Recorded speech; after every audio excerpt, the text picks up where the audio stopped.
Yeah, look, I mean, if he's able to play, then he's able to play. I mean, we saw the long pass down the sideline to Emmanuel Sanders. It's not as if, his physical limitations were the reason they lost that game. The reason they lost that game is because Patrick Mahomes was playing quarterback for the other team. I actually thought the Saints played pretty well in that game, particularly on defense, which sounds weird considering how many points they gave up, but they made them work for it. So, look, I mean, if the Saints are going to win the Super Bowl this year and they're not going to have Drew Brees, I kind of wonder what's the point, right? Like they're running it back with the same team every year to try and win one more before Brees is done. So he's their best option. Yes, they went 3-1 with Taysom Hill, but I don't think you can expect to win playoff games right now with that as your offense. I think they need Brees. They need him to be at his best, and I think they expected him to be a little bit rusty on Sunday after missing 4 games, and the hope, of course, is that it was just rust and that he only improves going forward, only feels better physically going forward, and only plays better going forward, and I think they have reason to hope that that's the case. Shay, I understand we got Dan on here and you want to get your money's worth, but I think you literally asked him 4 questions within one before you got to him. Dan did a great job of answering them all there. But I do want to play off my wife's brilliant mind here and a great point she made talking about Tampa, the Bucs, and Tom Brady. And she said, coming out in the first half that this Bucs offense didn't look good, and it's because of Coach Arians and his scheme going in. You allow Tom Brady to have the keys. Second half looks wildly different. They cruise to that win over the Falcons, and that offense looks great as Brady goes for over 300 yards. So what do you make, Dan, of the difference in the first half offensively for the Bucs as opposed to the second half? I think the Tampa Bay Buccaneers are a team that even this late, Week 15 now moving into Week 16, is a team that's still figuring itself out. And I don't think that should be surprising. There was no offseason. There was no offseason program. Training camp was effectively virtual for most of it. If you had a bunch of new stuff this year, you were going to be behind the 8 ball with regard to your ability to contend this year. Well, look at the Chiefs bring everybody back, they're fine. The Saints bring everybody back, they look good. Teams like the Bucs that bring in a new quarterback, even if it's Tom Brady, he's got to get used to the coach has to get used to him. There's receivers have to get on the same page with him. They haven't all been healthy.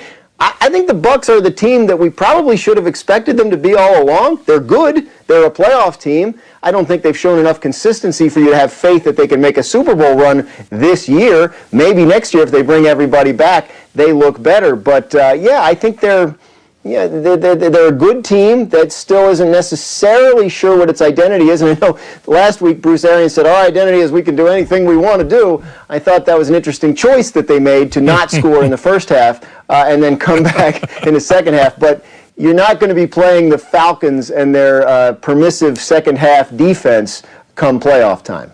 No doubt. All right, Dan Graziano, thank you for the time. We appreciate it. We'll catch up with you soon. Happy holidays. Thanks. Same to you guys. Thank you. And that is the perfect transition.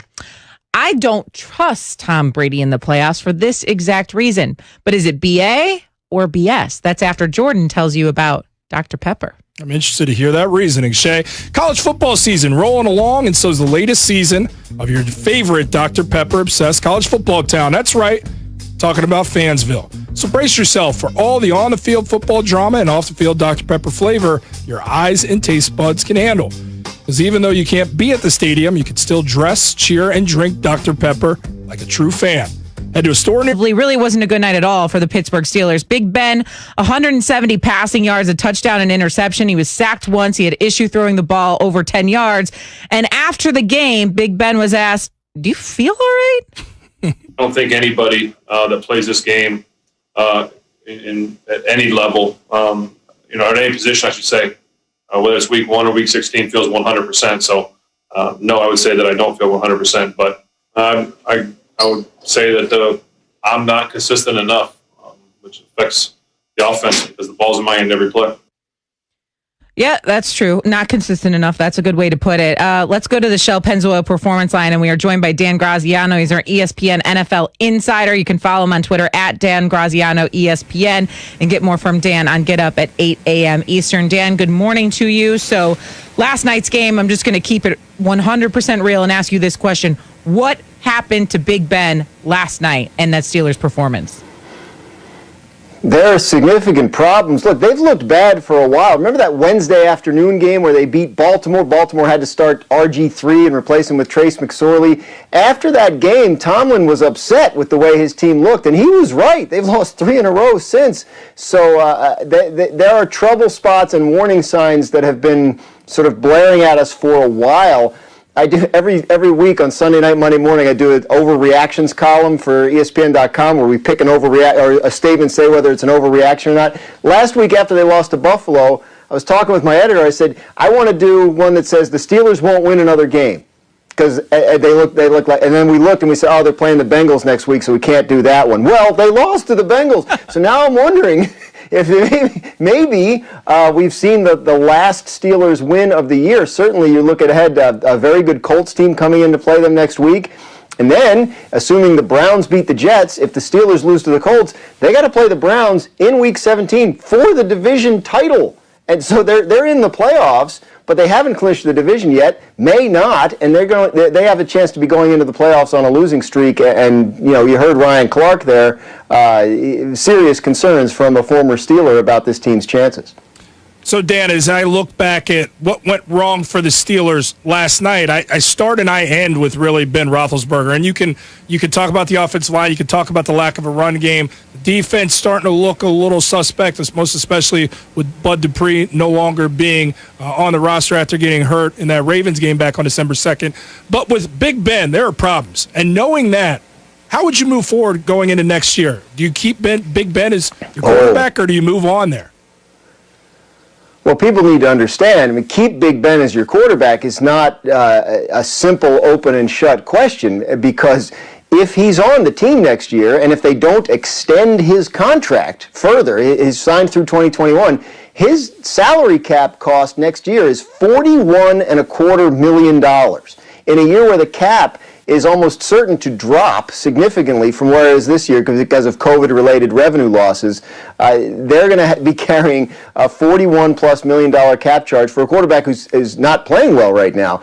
So they have a very difficult decision to make. If Ben Roethlisberger does want to play another year, as Adam Schefter reported yesterday he does, they have to decide whether they can carry that number, which would mean a lot of difficult choices across the rest of the roster, making it probably a worse team for Ben, or whether they actually can extend him into the future and carry his contract for another couple of years just as a means of getting that salary cap number down. So I think personally it will be very, very difficult for the Steelers to bring Ben Roethlisberger back as their starting quarterback next year without either sacrificing the quality of the rest of the 2021 roster or significantly hurting themselves against the cap in future years. Yeah, no doubt. All right, let's move on to the New Orleans Saints here. Drew Brees, clearly another quarterback that says he's not 100%, and I think we could all see that with our own two eyes when they played the Chiefs on Sunday. So he decides to start, he decides to play. They have a quick turnaround. The Saints have to face the Vikings now on Christmas Day. Two questions here. What is going on